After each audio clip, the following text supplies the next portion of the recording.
We can't have the investors thinking this company was built by an old woman, my daughter-in-law whispered as workers lifted my portrait off the lobby wall just an hour before the biggest meeting in our company's history. I stood there without saying a word, my fingers still wrapped around the handle of my purse, watching two young men in black uniforms carry away the framed photograph that had hung in Whitmore Technologies for almost 27 years. The empty space it left behind looked colder than I expected.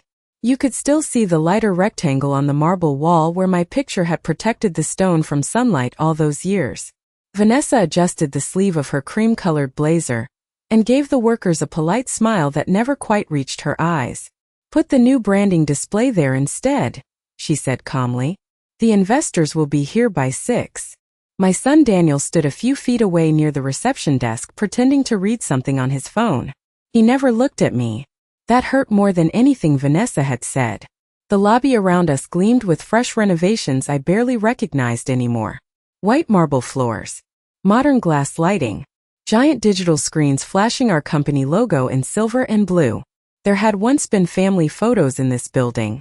Photos from trade shows, charity dinners, product launches, pictures of late nights when our employees slept in sleeping bags during the recession, because we couldn't afford hotel rooms after shipping delays. Now everything looked polished and expensive and strangely empty, as though the company had erased every sign that real people had built it. Vanessa finally turned toward me with that smooth corporate smile she practiced like religion. "Margaret, maybe it's better this way," she said softly. "Investors respond to innovation. We're trying to present a younger image tonight." Younger image. I almost laughed. 28 years ago, I built this company from the garage behind our first house in Columbus, Ohio, while Daniel was still learning multiplication tables at the kitchen counter. My late husband Thomas handled sales while I packed shipments by hand and answered customer service calls after midnight. I spent winters driving through snowstorms to deliver hardware prototypes because we couldn't afford missed deadlines. I signed bank loans with trembling hands when the company account dropped below $800. But now, according to Vanessa, I no longer fit the image. The elevator doors opened behind us and a group of assistants hurried through the lobby carrying flower arrangements and folders for the investor summit upstairs. Nobody stopped to speak to me. A few offered polite nods before continuing past as if I were some retired relative visiting from out of town instead of the woman whose name was still printed on the original incorporation papers. Vanessa stepped closer and lowered her voice. "Tonight is important for Daniel," she said carefully. "We just need everything to feel modern and forward-looking."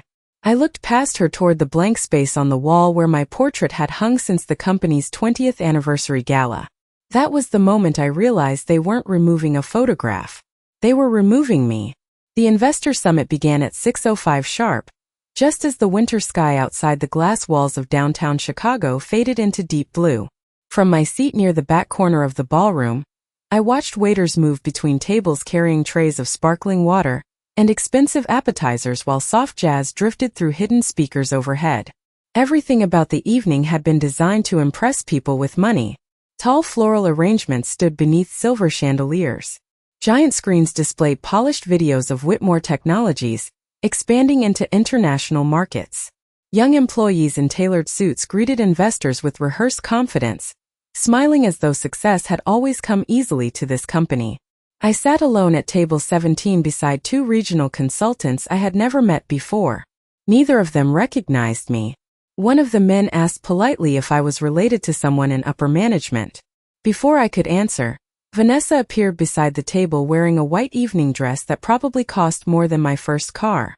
"Margaret prefers staying out of the spotlight these days," she answered smoothly. "She has been enjoying retirement." Retirement. It was remarkable how easily she rewrote my life in front of strangers. I folded my hands in my lap and simply smiled. Across the ballroom, Daniel stood on stage beneath bright presentation lights welcoming investors from New York, San Francisco, and Dallas. His voice echoed confidently through the room as charts and growth projections flashed behind him. "Over the last decade," he said proudly, "our leadership team transformed Whitmore Technologies into one of the fastest-growing logistics software firms in the Midwest." Leadership team.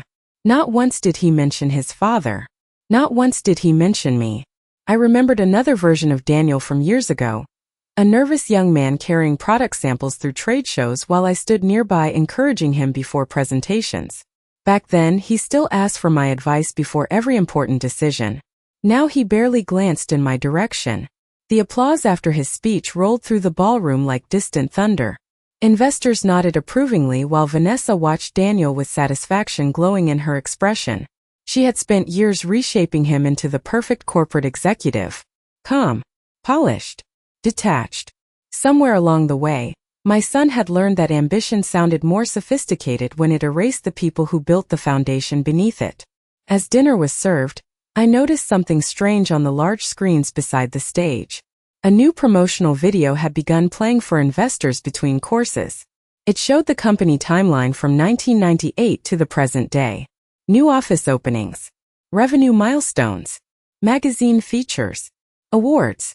Daniel appeared throughout the video shaking hands and standing beside employees. Thomas appeared briefly in one old photograph from an early convention. But I was nowhere. Not one image. Not one mention. 28 years condensed into a polished corporate story where I had somehow never existed. My stomach tightened quietly as I watched the investors applaud the presentation. Vanessa moved gracefully between tables speaking with executives and venture capital representatives, as though she were hosting a private society gala instead of a business event. Every few minutes her eyes drifted toward me, checking whether I would react. I did not give her the satisfaction. Then near the center table closest to the stage, an older man with silver hair slowly leaned back in his chair and stared directly at me with visible confusion. His name card read Richard Hale Capital Partners. I recognized the name immediately. 25 years ago, Richard Hale had been one of the first people willing to invest in our shipping software prototype after everyone else rejected it. He narrowed his eyes slightly before looking back toward the stage where Daniel was laughing with another investor. And for the first time that evening, someone in that ballroom seemed to realize something was very wrong. Richard Hale approached my table just as dessert plates were being cleared away by the catering staff. Up close, he looked older than I remembered, his silver hair thinner now, his shoulders slightly stooped beneath an expensive charcoal suit, but his sharp blue eyes had not changed at all. Those eyes studied me carefully for several long seconds before he smiled with genuine warmth. "Margaret Whitmore," he said quietly. "I knew I recognized you." I stood politely and shook his hand. "It has been a long time, Richard. 25 years at least," he replied. "The last time I saw you, you were standing in a freezing warehouse explaining software integration systems while wearing work gloves." A small laugh escaped me before I could stop it. "Those heaters barely worked back then." "No," he said thoughtfully, glancing around the ballroom. "But you knew every detail of that company better than anyone in the room." His gaze drifted toward the giant presentation screen where Daniel's photograph now filled the background beside the words "Visionary Leadership for Tomorrow." Richard's expression shifted almost imperceptibly. "I have been sitting here all evening trying to understand something," he admitted. "Why are they presenting your son as the founder?" The question settled heavily between us. Across the ballroom, Vanessa was speaking to a group of investors near the champagne bar, smiling gracefully while one of the younger executives laughed at something she said. Daniel stood beside the stage shaking hands confidently, looking more like a politician than the nervous boy who once spilled coffee on client contracts during meetings. "Companies evolve," I answered carefully. Richard studied me for another moment. "That is not what I asked." Before I could respond, Vanessa noticed Richard standing beside my table. Her expression tightened for only a fraction of a second before the polished smile returned. She crossed the ballroom quickly, heels clicking softly across the marble floor. "Richard," she said brightly, "I hope you are enjoying the evening." "Very much," he replied, though his tone remained measured. "I was just catching up with Margaret." Vanessa rested one hand lightly against the back of my chair. "Margaret does not attend many corporate functions anymore," she explained smoothly. "She prefers a quieter life these days." Again, she spoke about me as though I were absent. Richard did not look convinced. "Interesting," he said, "because I distinctly remember Margaret leading your first investor demonstration in Milwaukee." Vanessa's smile flickered slightly. "Oh, that was before the company truly scaled into what it is now." Richard nodded slowly but said nothing else. He did not need to. The silence itself became uncomfortable. Vanessa quickly redirected the conversation toward expansion forecasts and future acquisitions, but I noticed Richard barely listening. His attention kept returning to me with growing curiosity. A few minutes later, Daniel joined us carrying a glass of sparkling water. "Richard," he said warmly, "I appreciate you coming tonight." "Of course," Richard replied. "Your mother and father built something remarkable." Daniel hesitated so briefly most people would not have noticed it. But I did. Vanessa noticed too. "Daniel has taken the company into an entirely new era," she added quickly. "Modern leadership requires different instincts." Richard looked directly at my son. "I imagine your mother taught you a great deal about survival during difficult years." Daniel forced a polite smile. "I learned from many people. Many people. Not mother. Not father. Just many people." Something inside me grew colder then, not with anger exactly but with clarity. I suddenly understood this evening had not been impulsive cruelty from Vanessa. This had been planned carefully for months. The missing photographs, the rewritten company timeline, the new branding campaign, the retirement comments. They were not trying to embarrass me for one night. They were preparing to rewrite the company's entire history before the investors signed anything permanent. And judging by the concern slowly forming behind Richard Hale's eyes, they might have underestimated how many people still remembered the truth. I left the ballroom shortly after Richard walked away to take a phone call near the investor tables. The music still floated softly through the hotel conference center behind me as I stepped into the quieter executive hallway leading toward the private offices upstairs. My heels moved slowly across the polished floor, each step echoing faintly in the silence. Through the massive windows overlooking downtown Chicago, snow drifted gently beneath the city lights. For a moment I simply stood there watching traffic crawl along the icy streets below, trying to steady the heaviness pressing against my chest. It is a strange thing to realize your own child has begun treating your life like an inconvenient chapter that needs editing. I closed my eyes and suddenly I was no longer standing inside a luxury high-rise surrounded by investors and polished branding displays. I was 29 years old again, sitting cross-legged on the cold concrete floor of our garage in Columbus beside Thomas, while we assembled our first shipment of tracking units by hand. Back then, Whitmore Technologies was nothing more than folding tables, borrowed tools, and unpaid invoices stacked inside cardboard boxes. Thomas used to joke that our office smelled like motor oil and burnt coffee because we practically lived there. During winter storms, snow leaked beneath the garage door while I typed customer orders wearing gloves with the fingertips cut off. Daniel was only 8 years old then. Some nights he slept on an old couch near the workbench while Thomas and I argued quietly over budgets after midnight. We could not afford babysitters. We could barely afford groceries.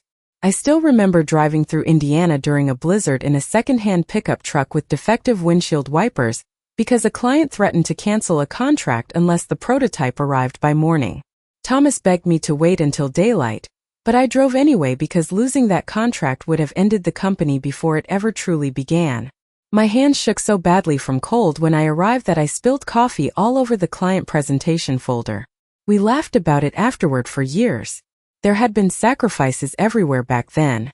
Thomas cashed out part of his retirement account to cover payroll during the recession of 2001. I refinanced our home twice without telling my mother, because she already thought we were ruining our lives chasing impossible dreams. We missed vacations, anniversaries, school events.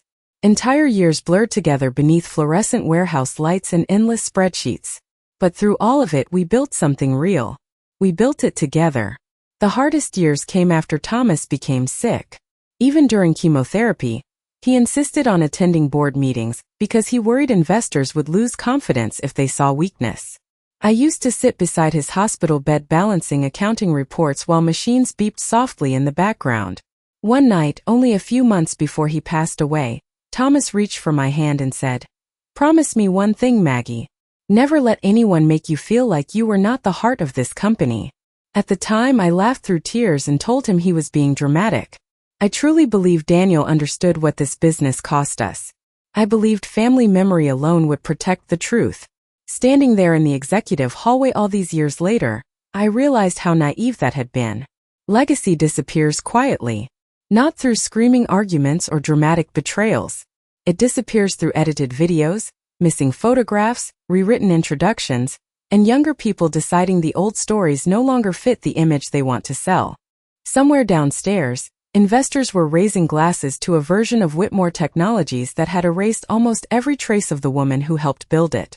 And for the first time that night, I began wondering whether Thomas had seen this coming long before I did. When I returned to the ballroom, the energy inside the room had shifted. Dinner plates had been cleared away and small groups of investors now stood near the stage discussing projections, acquisitions, and expansion strategies while servers refilled glasses beneath the soft gold lighting. Vanessa spotted me immediately the moment I stepped through the doors. Even from across the room, I could see the subtle tension tightening her expression. Richard Hale was standing beside one of the display screens speaking quietly with two men from a venture capital firm in Boston, and every few seconds his eyes drifted back toward me. Vanessa crossed the ballroom with controlled urgency, her smile perfectly polished for anyone watching nearby. "Margaret," she said softly, touching my elbow with practiced gentleness, "there you are. We were beginning the private investor session upstairs soon. It may honestly be a little exhausting for you." Exhausting for me. I looked at her carefully. Her makeup was flawless beneath the ballroom lights, her blonde hair swept neatly into an elegant knot, every detail calculated to project confidence and sophistication. Vanessa never raised her voice. That was what made her dangerous. She could insult someone while sounding thoughtful enough to earn sympathy from strangers. "I have attended investor meetings for nearly 3 decades, I replied calmly. "I think I can survive one more evening." Her smile tightened almost invisibly. "Of course," she answered.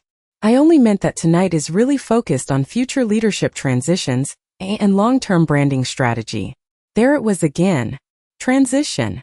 Branding. Every conversation wrapped in corporate language designed to make exclusion sound professional. Before I could respond, Daniel approached us holding a tablet in one hand. "Mom," he said quietly, finally meeting my eyes for the first time all evening. "Can we talk privately?" For a second, Vanessa stepped back slightly, though she remained close enough to hear everything. Daniel guided me toward a quieter corner near the hallway leading to the executive conference rooms upstairs. His shoulders looked tense beneath his tailored navy suit. For one brief moment, I saw traces of the nervous young man he used to be. "Listen," he began carefully, lowering his voice. "Some of the investors are expecting a very modern direction tonight. Vanessa and the marketing team think it is important to keep the messaging consistent." "Consistent with what?" I asked softly. "A company where I never existed?" He exhaled heavily and rubbed one hand against the back of his neck. "That is not fair." "No," I replied. "It is not." Daniel glanced toward the ballroom where several investors were now gathering near the stage entrance. "You know how business works now," he continued. "People respond to innovation, youth, momentum. We are trying to position the company for a billion-dollar valuation. The old founder story does not connect with investors the same way anymore." The old founder story. I stared at my son in silence, trying to understand how the little boy who once sat beside me assembling shipping labels after school had learned to describe my entire life as outdated branding. "Your father would be ashamed of this conversation," I said quietly. Daniel's jaw tightened immediately. "Dad wanted the company to grow. Your father wanted integrity." For a moment neither of us spoke.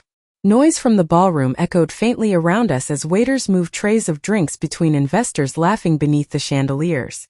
Finally Daniel looked away first. "Nobody is trying to hurt you," he muttered.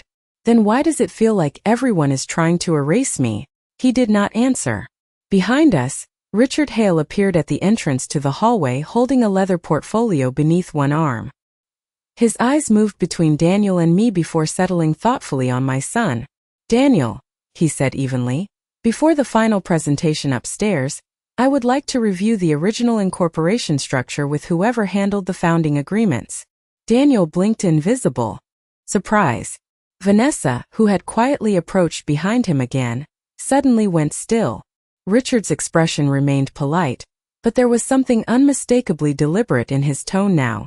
"After all," he added calmly, When serious money enters a company, history matters.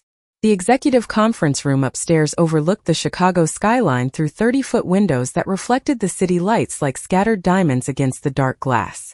Inside, the atmosphere felt colder than the ballroom downstairs despite the expensive wood finishes and soft recessed lighting. Investors sat around a massive polished table reviewing financial packets while assistants moved quietly along the walls refilling coffee cups and arranging documents. Vanessa had positioned Daniel at the center of the room beside a giant digital presentation screen displaying projected expansion numbers for the next 5 years. My seat, I noticed immediately, had been placed near the far end of the table beside the legal consultants rather than near executive leadership where I had sat for decades. Another small adjustment. Another careful erasure. Richard Hale remained standing instead of taking his seat. He slowly opened the leather portfolio he carried and removed several pages before looking toward Daniel with calm professionalism. "Before we finalize discussions tonight," he said evenly, "there is one issue I would like clarified regarding founder equity structure and voting authority." I saw Vanessa's fingers tighten around the tablet she was holding. Daniel forced a composed smile. "Our legal team has already prepared the updated structure documents." "Updated documents are not my concern," Richard replied. "Original control agreements are." Silence settled across the room. A younger investor near the window glanced between Daniel and me with growing curiosity. Vanessa stepped forward smoothly before Daniel could answer. "Margaret has intentionally stepped away from operational leadership over the past several years," she explained. "This transition has been underway for quite some time." Richard did not even look at her. "That is not what I asked." His voice remained polite, but there was steel underneath it now. Daniel finally cleared his throat. "My mother still retains some ceremonial ownership interests," he admitted carefully. Ceremonial ownership interests. I almost admired the phrasing. It sounded so clean, so harmless, as though the woman who spent 3 decades building the company had been reduced to a decorative title at holiday parties. Richard slowly turned toward me. "Margaret," he said calmly, "would you mind answering the question directly?" Every eye in the room shifted toward me at once. I could feel Vanessa silently calculating damage control from across the table. Daniel stared down at the presentation notes in front of him. For a moment I considered staying quiet. It would have been easier, less painful. But then I remembered Thomas lying in that hospital bed years ago, asking me never to let anyone make me feel invisible inside the company we built together. "I still hold controlling founder shares," I said quietly. The room became completely still. One of the investors lowered his pen slowly onto the table. Another looked down at the ownership packet again with visible confusion. Vanessa recovered first. "Margaret's shares are part of a broader succession strategy," she interrupted smoothly. "Daniel has effectively managed all executive authority for years." "Effectively managed is not legally controlled," Richard replied immediately. Daniel finally looked at me then, real concern flickering across his face for the first time all evening. "Mom," he said carefully, "this is not really the appropriate setting for internal family details." "Family details?" I folded my hands calmly in front of me. "You seemed comfortable removing me from the company story downstairs in front of 400 investors." The silence after that sentence felt heavier than anything else said all night. Vanessa opened her mouth to redirect the conversation again, but Richard raised one hand slightly. "I think transparency is entirely appropriate when discussing a 9-figure investment," he said. Then he looked directly at Daniel. "Especially if the founder herself still controls the company." I watched the color slowly drain from Vanessa's face. In that moment, I finally understood something important. They had spent months preparing investors to believe I was retired because they assumed nobody would question it. Nobody had expected anyone powerful enough to remember the truth. The meeting ended almost an hour later than scheduled, though very little real business had been accomplished after the ownership discussion disrupted the carefully polished atmosphere Vanessa had created. Investors who earlier seemed relaxed and enthusiastic now spoke in smaller guarded conversations, while legal advisors exchanged documents near the far end of the conference table. Questions about governance structure, founder protections, and voting authority suddenly mattered far more than branding presentations and growth projections. Vanessa maintained her composure beautifully in front of the room, but I noticed the subtle changes in her behavior. The tightness around her mouth. The way she checked her phone constantly. The sharp whispering conversations she kept having with corporate counsel near the windows overlooking the city.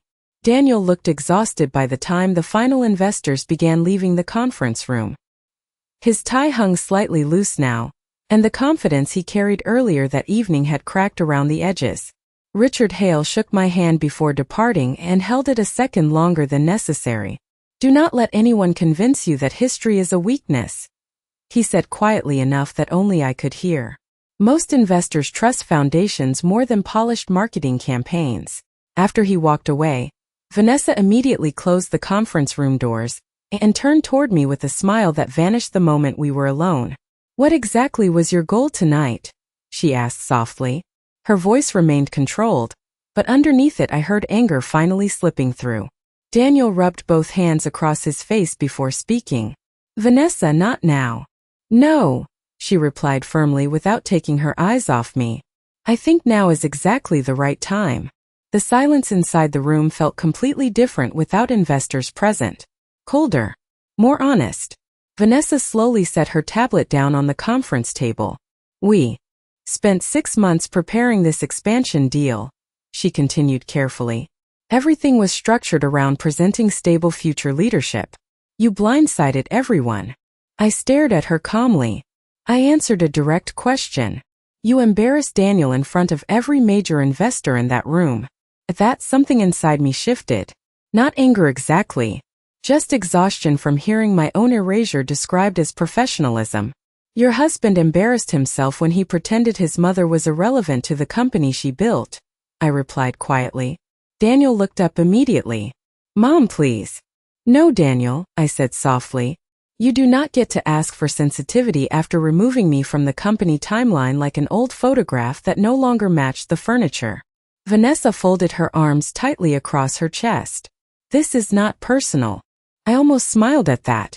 People always say something is not personal right before revealing exactly how little they value your humanity. Then why was my portrait removed an hour before investors arrived?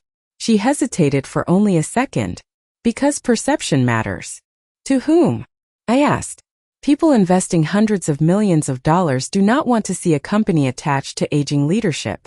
They want innovation, vision, scalability." Her words echoed sharply through the conference room. Aging leadership. I watched Daniel closely then because this was the moment that mattered more than any investor presentation.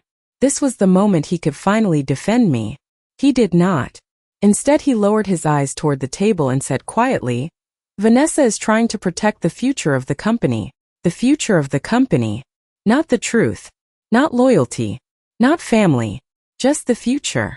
For several long seconds nobody spoke. Snow drifted softly outside the windows while downtown lights flickered across the glass walls around us. Finally, I picked up my coat from the back of the chair and slipped it over my shoulders slowly. "Your father once told me something before he died," I said quietly while fastening the buttons. Daniel looked up immediately. "He said the most dangerous people in business are the ones willing to sacrifice dignity for image because eventually they stop recognizing themselves." Vanessa exhaled sharply in frustration. "Margaret, you are making this emotional." I looked directly at her then, calm enough that my own voice surprised me. "No, Vanessa. You already made it emotional the moment you decided I needed to disappear for your version of success." I left the hotel just after midnight, but I did not go home. Instead, I asked my driver to take me across the river toward the older financial district, where Whitmore Technologies first opened its corporate office nearly 20 years earlier. Most of the buildings downtown were dark by then except for a few glowing office towers where people still worked late beneath fluorescent lights. Snow dusted the sidewalks while the city moved with that strange quiet energy Chicago always carried after midnight. When we stopped outside First Federal Bank, I remained sitting in the backseat for several seconds staring at the marble entrance. Thomas and I had opened our safe deposit box there in 1998, after signing our first major software contract. I had not visited it in years. The security guard recognized me immediately when I entered the nearly empty lobby. "Mrs. Whitmore," he said warmly. "It has been a long time." I smiled politely and signed the visitor log with slightly trembling hands. Downstairs in the vault room, the air smelled faintly of cold metal and old paper. The bank manager herself retrieved the box after confirming my identification. "Would you like a private room?"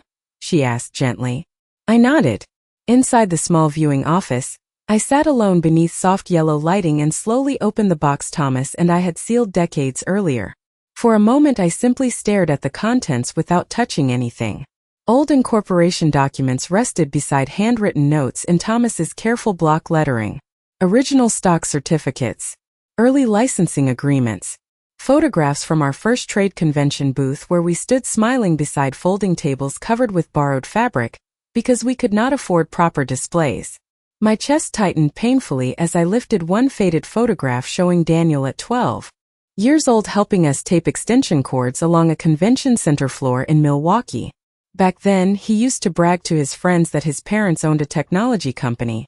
Somewhere along the way, pride had turned into embarrassment. Beneath the photograph sat a thick sealed envelope marked in Thomas's handwriting. "For Margaret only if necessary." My fingers paused against the paper. Slowly I opened it. Inside was a formal legal letter prepared by our longtime attorney dated only 6 months before Thomas died. I read every line twice because at first I could barely process what I was seeing. Thomas had quietly restructured founder protections during his final year alive. Any merger, acquisition, public offering, or controlling investment deal required direct written approval from me as majority founder shareholder. Not ceremonial authority. Not symbolic approval. Real legal control. My breathing slowed as realization settled over me. Thomas had known. Somehow, long before tonight, he had anticipated exactly what could happen after he was gone. At the bottom of the folder rested one final handwritten note folded carefully in half. I recognized Thomas's handwriting immediately. "Maggie, if you are reading this, it means someone has mistaken your kindness for weakness. Do not let anyone rewrite what you built. This company carries your fingerprints in every corner whether they admit it or not." I sat there for a long time holding that note while memories crashed quietly through my mind. The freezing garage. The warehouse years. The hospital room promises. Downstairs at the hotel, Vanessa was probably already preparing damage control strategies for investors. Daniel was likely convincing himself tonight had simply been an unfortunate misunderstanding. Neither of them realized the truth yet. They thought they controlled the company narrative because they controlled the stage, the branding, and the presentations. But hidden inside that small bank vault was something far more powerful than public image. Proof. Legal authority. And a husband who had understood my value long before everyone else tried to erase it. The emergency investor call was scheduled for 9:00 the next morning in the executive auditorium at Whitmore Technologies. By the time I arrived, downtown Chicago was buried beneath fresh snow, and the city streets moved slowly beneath gray winter skies. Inside the building, however, everything felt tense and overheated. Employees whispered nervously near elevators. Legal teams carried folders between conference rooms. The polished confidence from the previous night had disappeared completely. Vanessa stood near the reception desk speaking rapidly into her phone when I entered the lobby.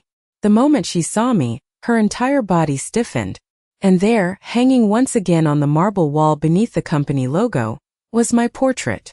They must have rushed to reinstall it before the investors returned. The frame sat slightly crooked, as though someone had rehung it in a hurry after realizing removing it had been a mistake. I looked at it quietly for several seconds before smoothing one hand along my coat sleeve and walking toward the auditorium. Daniel met me halfway down the hallway. He looked exhausted. Dark circles shadowed his eyes, and his tie was loosened unevenly beneath an expensive charcoal suit he had probably slept in. "Mom," he said carefully, lowering his voice, "before we go in there, I think we should discuss this privately." I stopped walking but did not answer immediately. Around us, employees pretended not to stare while secretly listening to every word. "There is nothing left to discuss privately," I replied calmly. "You already made your decisions in public." Pain flickered across his face for a moment. Real pain this time, not corporate frustration. I never wanted things to become hostile. Neither did I. Vanessa approached us then carrying a stack of legal folders pressed tightly against her chest. Her polished composure from previous nights had cracked around the edges. "The investors are waiting," she said sharply. We entered the auditorium together beneath rows of bright recessed lights and giant presentation screens displaying Whitmore technologies across the stage. Nearly every major investor from the previous evening had returned, along with additional attorneys and financial advisors. Richard Hale sat near the center of the front row reviewing documents through reading glasses while quiet conversations echoed throughout the room. The moment I entered beside Daniel and Vanessa, the room fell silent. I took my seat calmly near the front table, while legal counsel distributed updated ownership packets to investors. Nobody smiled anymore. Nobody discussed branding strategy or expansion campaigns. This meeting was about control. Richard finally stood and addressed the room with steady professionalism. After reviewing founder agreements and shareholder protections overnight, he announced, "It has become clear that Margaret Whitmore retains majority controlling authority over all strategic investment approvals involving Whitmore Technologies." A low murmur spread instantly through the auditorium.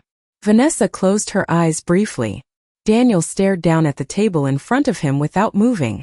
Richard continued calmly, "Any future agreement will require her direct authorization." Every eye in the room shifted toward me. Slowly I stood. For a moment I simply looked around the auditorium at the investors, executives, employees, and advisors waiting for me to speak. Then I said quietly, "I did not come here to destroy this company. I came here because no business built through sacrifice should survive by erasing the people who created it." The room remained completely silent. For 28 years, I continued, Whitmore Technologies was built through partnership, loyalty, and resilience. My husband and I created this company together long before anyone believed it mattered. I will support its future, but I will not support any future that depends on rewriting its past. I turned then toward Daniel. His eyes finally lifted to meet mine, filled now with something deeper than embarrassment. Regret. "You do not have to hide where you came from in order to lead," I told him softly. Vanessa said nothing. For once, there was no polished response ready behind her smile. After the meeting ended, investors remained surprisingly supportive. Several approached me personally. One even thanked me for bringing stability and transparency back into the negotiations. As the auditorium slowly emptied, I walked alone through the lobby once more. Morning light streamed through the glass walls across the marble floor. I stopped beneath my portrait hanging once again at the center of the founder display. Beneath it, someone had placed a new silver plaque overnight. Founder, builder, visionary. I touched the edge of the frame gently before turning toward the elevators. Because in the end it was never about a photograph. It was about refusing to disappear.